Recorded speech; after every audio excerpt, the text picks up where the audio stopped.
Hi welcome back to Yudvi Gowda's vlog. Actually ನನ್ನ ಮಗಳಿಗೆ Dasara holidays ಇತ್ತು ಅಂದ್ಬಿಟ್ಟು ನಮ್ಮ ಅಮ್ಮ ಊರಿಗೆ ಹೋಗಿದ್ವಿ. ನಾವು ಊರಿಗೆ ಹೋದಾಗಿಂದ ನಮ್ಮಮ್ಮ ಹೇಳ್ತಾನೆ ಇದ್ರು, ನೀವು ಹೋಗೋ ಅಷ್ಟರಲ್ಲಿ ಹಸು ಕರು ಹಾಕುತ್ತೆ ಅಂತ. ಬಟ್ ನಾವು ಹೋಗಿ 9 ಡೇಸ್ ಆಗಿತ್ತು, ಹಸು ಕರು ಹಾಕಲೇ ಇಲ್ಲ. ನಾವು ಬಿಡು ಹಾಕಲ್ಲ ಅಂತ ಅಂದ್ಕೊಂಡು ಸುಮ್ಮನಾಗಿದ್ವಿ. ನಾವಿನ್ನೇನು ನೆಕ್ಸ್ಟ್ ಡೇ ಓಡಬೇಕು ಅಂತ ರೆಡಿಯಾಗಿದ್ವಿ ಬೆಂಗಳೂರಿಗೆ. ಅವತ್ತು ಹಿಂದಿನ ದಿನ ನೈಟು, ಅಂದರೆ ಆಗಲೇ 11:30-12 ಆಗಿತ್ತು ಟೈಮು. ಆ ಟೈಮಲ್ಲಿ ಕರು ಹಾಕಿದೆ. ನಮ್ಮಮ್ಮ ನಮ್ಮ ಅಣ್ಣ ಸಂಜೆನೇ ಹೇಳಿದ್ರು, ಇವತ್ತು ಪಕ್ಕ ಕರು ಹಾಕುತ್ತೆ, ನೀವು ನೋಡ್ಬೋದು ಅಂತ. ನಾನು 25-26 ಇಯರ್ಸ್ ಹಳ್ಳಿಲೇ ಬೆಳೆದಿದ್ರು. ಮ್ಯಾಕ್ಸಿಮಮ್ 1-2 ಸಲ, ಒಂದೇ ಸಲ ಅನಿಸುತ್ತೆ ನೋಡಿರೋದು, ಇದನ್ನು ಬಿಟ್ಟರೆ. ಮುಂಚೆ ಇದೆಲ್ಲ ನೋಡೋಕೆ ಒಂಥರ ಖುಷಿ ಅನಿಸುತ್ತೆ. ಸೊ ಅದಕ್ಕೆ ಅವರೆಲ್ಲ ಮಲ್ಕೊಂಡಿದ್ರು. ನಾನು ಕಾಯ್ತಾ ಇದ್ದೆ, ಯಾವಾಗ ಕರು ಹಾಕುತ್ತೆ ನೋಡೋಣ ಅಂತ. 5 ಮಿನಿಟ್ಸ್ಗೂ ಆಚೆ ಬರೋದು, ನೋಡೋದು, ಹೋಗೋದು. ಅದಕ್ಕೆ ನಮ್ಮ ಮನೇಲಿ ಹೇಳ್ತಾಯಿದ್ರು, ನೀನು ಹಿಂಗೆ ನೋಡ್ತಾ ಇದ್ರೆ ಅದು ಇವತ್ತೆಲ್ಲ ಕರು ಹಾಕಲ್ಲ, ಸುಮ್ಮನೆ ಇರು, ಅರ್ಧ ಗಂಟೆಗೆ 3/4 ಗಂಟೆಗೆ ಹೋಗೋ, ಒಂದೊಂದ್ಸಲ ಚೆಕ್ ಮಾಡು ಸಾಕು ಅಂತ. ಸೊ ನಾನು ಬಂದೆ. ಅದು ವಾಟರ್ ಬ್ರೇಕ್ ಆಗುತ್ತಲ್ಲ, ಆ ಥರ ಆಯಿತು ಫಸ್ಟು. ಆಮೇಲೆ ಕಾಲು ಬಂತು ನೋಡಿ, ಇಲ್ಲಿ ಕಾಲು ಬಂದಿದೆ.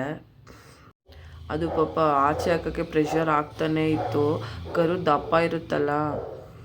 ಆಮೇಲೆ ಹೋಗಿ ನಮ್ಮ ಅಣ್ಣನ ಕರೆದೆ. ಅವ್ನು ಬಂದುಬಿಟ್ಟು ಅದು ಸ್ವಲ್ಪ ಪ್ರೆಷರ್ ಹಾಕ್ಬೇಕಿದ್ರೆ ಅವ್ನು ಸ್ವಲ್ಪ ಪುಷ್ ಮಾಡ್ತಾ ಇದ್ದ, ಯಾಕಂದರೆ ಎಳಿತಾ ಇದ್ದ ಆಚೆಗೆ. ಅದು ಹಂಗೇ ಎಳಿಯೋಕ್ಕಾಗಲ್ಲ, ಅದು ಪ್ರೆಷರ್ ಹಾಕಿ ಪುಷ್ ಮಾಡಬೇಕಾದ್ರೆ ಅಷ್ಟೇ ಎಳೆದ್ರೆ ಅದು ಆಚೆ ಬರುತ್ತೆ ನೋಡಿ. ಅದು ಅದು ಅವನು ಎಳಿತಾ ಇದ್ದಾನೆ, ಅದು ಪುಷ್ ಮಾಡಬೇಕಿದ್ರೆ. ನಾನು ಹಂಗೆ ಇಲ್ಲಿ ವೀಡಿಯೋ ಮಾಡ್ಕೊತಾ ಇದ್ದೆ. ಪಾಪ ಇದೆಲ್ಲ ನೋಡಿದ್ರೆ ಒಂಥರ ಖುಷಿನೂ ಅನಿಸುತ್ತೆ, ಭಯನೂ ಅನಿಸುತ್ತೆ. ಒಬ್ಬರು ಇದೆಲ್ಲ ನೋಡಿದ್ರೆ ಅಸಹ್ಯ ಅನ್ಕೊತಾರೆ, ಆದರೆ ಅದು ಆಚೆ ನೀರು ಬರೋದು, ಬ್ಲಡ್ ಬರೋದೆಲ್ಲ ನೋಡಿದಾಗ. ಬಟ್ ನಮ್ಮ ಅಣ್ಣ ನೋಡಿ ಲೆಕ್ಚರು, ಬಟ್ ಅವ್ನಿಗೆ ಆ ಥರ ಎಲ್ಲ ಕೈಗೆ ಗ್ಲೌಸ್ ಇಲ್ಲ, ಕಾಲಿಗೆ ಚಪ್ಪಲಿ ಇಲ್ಲ, ಹಂಗೇ ಹೋಗೆಲ್ಲ ಮಾಡ್ತಾಯಿದ್ದಾನೆ. ಅವ್ನಿಗೆ ಅದೆಲ್ಲ ಏನೂ ಅನಿಸೋದೇ ಇಲ್ಲ. ಅಂದರೆ ಅವ್ನು ಹಳ್ಳಿಲೇ ಹುಟ್ಟು ಬೆಳೆದು, ಅವ್ನಿಗೆ ಸ್ವಲ್ಪ ಅದ್ರ ಬಗ್ಗೆ ಎಲ್ಲ ಇಂಟ್ರೆಸ್ಟ್ ಜಾಸ್ತಿ. ಸೊ ಅದಕ್ಕೆ ಅವ್ನಿಗೆ ಅದೆಲ್ಲ ನೋಡಿದಾಗ ಏನೂ ಫೀಲ್ ಅನಿಸಲ್ಲ. ಅದು ನೋಡಿ ಪಾಪ ಎಷ್ಟು ಪೇಯ್ನ್ ಆಗ್ತಾ ಇರಬೇಕು. ಅದು ನೋಡಿ ಬಂತು ಮುಖ ಆಚೆಗೆ. ಅದ್ರ ಮೇಲೆ ನಡೆಯೋ ಪರ್ದೆ ಎಲ್ಲ ಇದೆ, ಪೊರೆ ತೆಗಿತಾ ಇದ್ದಾನೆ, ಉಸಿರಾಡೋಕ್ಕಾಗಲ್ಲ ಅಂದ್ಬಿಟ್ಟು.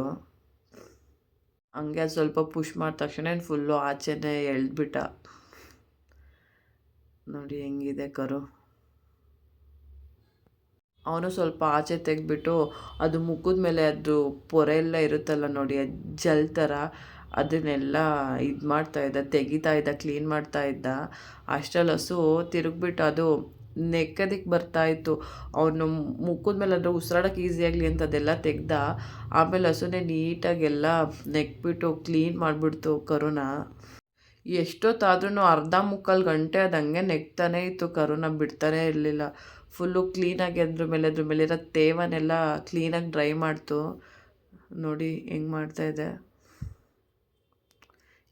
ಅದಕ್ಕೂ ಕರು ಅಂದರೆ ಎಷ್ಟು ಫೀಲ್ ಇರುತ್ತಲ್ಲ ಹಸುಗಳ್ಗೆ, ಪ್ರಾಣಿಗಳಾದ್ರೇನು ಅಲ್ವಾ.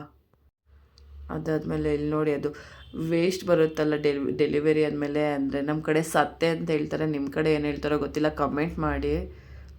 ಅದು ಸ್ವಲ್ಪ ಆಚೆ ಬಂದಿತ್ತು, ಅದಕ್ಕೆ ನಮ್ಮಣ್ಣ ಕ್ಲೀನಾಗೆಲ್ಲ ಆಚೆ ಬರಲಿ ಅಂದ್ಬಿಟ್ಟು ಸ್ವಲ್ಪ ಬಿಸಿನೀರು, ಅದಕ್ಕೆ ಸ್ವಲ್ಪ ಅದೇನೋ ತಿಂಡಿ ಅದೇನೋ ಎಲ್ಲ ಹಾಕಿ ಕುಡಿಸ್ತಾ ಇದ್ದಾನೆ. ಆಮೇಲೆ ಕರುಗೆ ಸ್ವಲ್ಪ ಹಾಲು ಕುಡಿಸ್ತಾ ಇದ್ದಾನೆ. ರಾತ್ರಿ ಕೊಟ್ಟಿಗೆನ ಫಸ್ಟ್ ಗಲೀಜಾಗಿತ್ತು ಅಂದ್ಕೋಬೇಡ್ರಿ, ಅದು ಗೋದ್ಲಿಕೆಯಲ್ಲಿ ಹಾಕಿದ್ದು. ನಮ್ಮ ಕಡೆ ಗೋದ್ಲಿಕೆ ಅಂತ ಕರೀತಾರೆ, ನಿಮ್ಮ ಕಡೆ ಏನಂತ ಕರೀತಾರೋ ಗೊತ್ತಿಲ್ಲ. ಅದು ಹುಲ್ಲೆಲ್ಲಾದರೂ ಪೇಯ್ನ್ಗೆ ಇದು ಕೊಂಬಲೆಲ್ಲ ಹಿಂಗೆಲ್ಲ ಮಾಡ್ಕೊಂಡು ಆಚೆ ಹಾಕ್ಕೊಂಡಿತ್ತು. ಇವಾಗ ನೋಡಿ ಎಲ್ಲ ಕ್ಲೀನಾಗಿ ವಾಶ್ ಮಾಡಿದ್ದಾರೆ. ಈಗ ನೋಡಿ ಅಮ್ಮ ಮಗ ಹೆಂಗಿದ್ದಾರೆ ಅಂತ.